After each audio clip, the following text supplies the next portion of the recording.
Pizza. It's like a cheese stick and a fucking crust. Yeah, but cheese sticks are delicious. You like cheese sticks? I like cheese. They're different things. Here's the thing, dude. It's It's like an SUV. We gotta film it.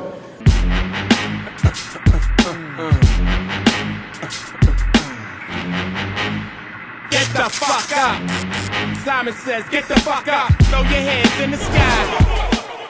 All right, the questions about pizza, we're kind of already answering this thing, so I just stopped them really quick. So, thin crust, thick crust, I really don't give a fuck. You know, I'm going to eat whatever it is. To me, it's more about, oh God, this is going to sound terrible. This is going to sound more about the sauce than anything else. If the sauce tastes like shit, your pizza's worthless. So the rest I don't care about. Except I hate stuffed crust, and I'll let JL go from there because he's the same thing. No, stuffed crust is just gay. To me, it's like an SUV, right? Like, it's like you want to get a truck, but you're not quite like awesome enough to get a truck. You kind of want a sports car, but you're like, fuck, my wife wears the pants, I can't get a sports car. So you end up with a fucking SUV, which is like not really good for off-road, and it's not really a good sports car. It's like, pick a fucking category. So that's how I feel about stuffed crust. Like, order a fucking great hand-tossed pizza, and if you want cheese sticks, get some cheese sticks with it. Dip them in some marinara. It's good stuff, but the stuffed crust, it's like compromising. And to me, I just want to be awesome all the time, so give me the awesome shit. Don't combine two really good things to make an okay thing. No microwave pizza, that all sucks. No. What about oven pizza? Oven pizza sucks. DiGiorno's? Hand tossed though, hand tossed. I worked at a pizza place for a whole summer, dude. I can toss some pizza. There were some people that used to come in. You go in the back cooler, get a little, sweep some stuff off the floor, put it on underneath the pizza with the sauce. When did you get your first job? 14, sweeping the floors of Chuck and Merity's, man. So I had to clean up like mufflers, oil spills, put all the oil stuff in the pans. I was a janitor. I was 14, so I would go. My grandpa would drive me there after school. I'd sweep and do everything for 3 hours or whatever, and go do homework, man. So this whole spot thing's not like an overnight success? Dude, I learned how to sweep floor. I swear to God, when we were moving into the spot, one of my young coaches, I handed him a push broom. And I was like, because it's like, it's warehouse space. So I was like, sweep this up. And they're like, shh. They'd never used a push broom before. And I was like, well, let me show you how to use a fucking push broom. And I'm like, and I'm like, see how fucking great this looks? Skill I learned when I was 14, fucking sweeping Chuck Merity's. Still good today. And that's, but I've had, how many jobs have you, before?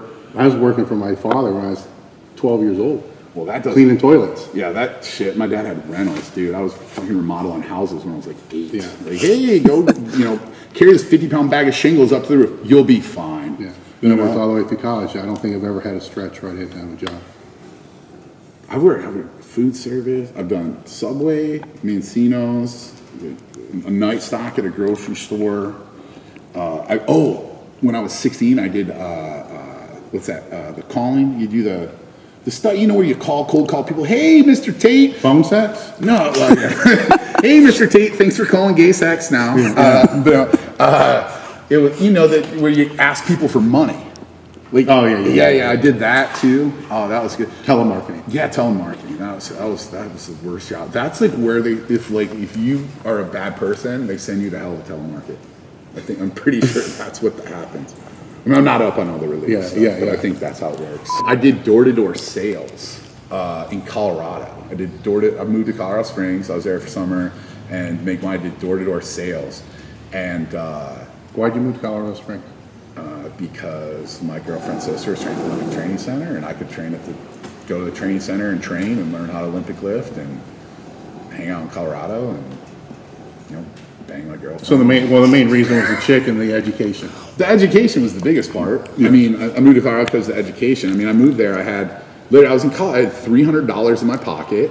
So I looked in the I got there on a Sunday, looked in the want ads. I had a job Monday morning doing door-to-door sales. And, it was one of the best jobs I've ever had. It taught me, they had a system. So 2 hours every morning, they taught you how to sell. So you practice your sales pitch for 2 hours, and then you went out and you sold the rest of the afternoon. It's funny because, so Jackie worked, she trained at the training center, and one of her friends was manager at a gym, so my girlfriend got a job at the front desk at the gym. So I went to pick her up after work one night, and I sold the manager of the gym one of the Papa John's cards that we were selling door to door.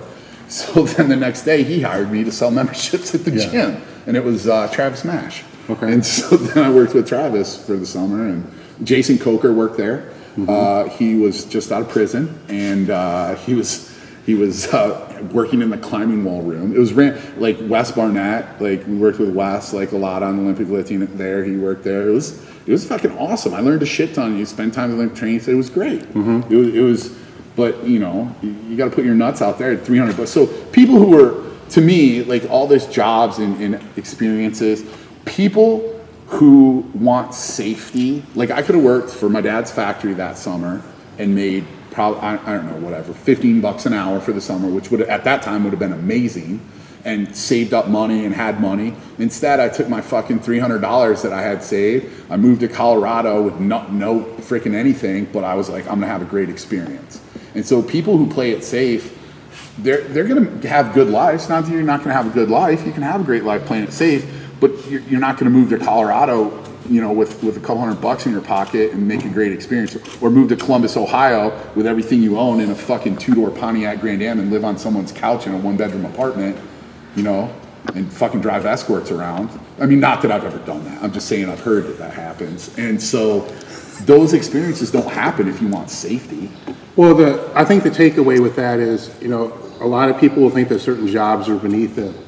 And, you know, you have, and I have as well. I mean, we work a lot of kind of shitty jobs. But then when you look at what you do now, you know, there's little pieces of each one of those jobs that's being integrated into your core business philosophy, from, you know, not being too good to sweep the floors, learning how to sell, and all these jobs that you could have very well just said, oh, I'm better than that, you know, I need to wait for this better position. You would have lost all those learning opportunities that you're using today. And you would be sitting back being that person who is just saying, do this, do this, do this, do this, and not willing to do any of that actual work yourself. No, I mean, my job, I mean, one of the hardest jobs I ever had was working with concrete. I moved out of my house 3 months before I graduated high school. I turned 18, moved out. And so I had no car, I had I worked concrete, man, 12 hours a day, just working. And I was the low man totem pole, so I did everything that no one wanted to do. And it was one of the hardest jobs I've ever had. And when I had that job and I was working all day digging clay fucking footings for a huge 8,000 square foot basement for, you know, 12 hours a day for a week, I'm like, I never want to do this. Like, this isn't what I want out of my future. So I know that whatever I do, I need to do something that isn't this. But what was cool about that was the dude who owned it, I saw what he did and I was like, I want to do that. I want to be the dude shaking hands and like being like, oh yeah, Jay, I'll go dig that basement for you. Like, and so that gave me a great experience to see what it was like to be a business owner. So even though I was doing the shittiest job, I got a perspective on what it was to be a business owner, because I got to see somebody, and that was really my first experience. You know, those other jobs, like whatever, I mean, you know, I didn't see the people being business, because the garage, those people, you know, they own the garage, they were mechanics. And so this was the first time I saw someone running a business, and that got Joe Bayshaw. Like, I never saw, Joe would stop by and he'd be like, yeah, it's about 1/2 inch high over there. And then he'd be gone. All I knew was we kept getting jobs. Yeah. You know what I mean? Like, and I was like, shit, that's awesome. Like, he just makes sure everything is running great and we're doing the things we're supposed to do, and he keeps getting jobs for us. Like, that's pretty cool to be a business owner. Yeah. And so that, I mean, and so, yeah, that wasn't a great job. I mean, I think I made $6 an hour, and I was so excited to make $6 an hour. You know?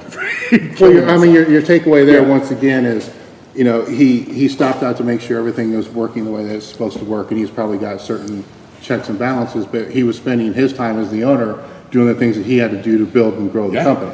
You know, so he didn't spend all his time doing the construction or building, which in most cases in the industry that you're in, that's the technician entrepreneur.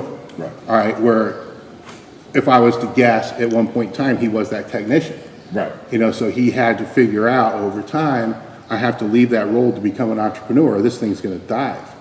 You know, so then he steps out of that position, and so that's another takeaway from one of those shitty jobs where they all have influence, which is going back on the influencers again. You can hear Louis speak about me trying to get him hurt. Well, that's true. I was trying to put that motherfucker in a hospital. He was trying to put me in a hospital. Oh, I got one, dude. I know what the most disgusting is. Wait, I don't know if we can talk about it.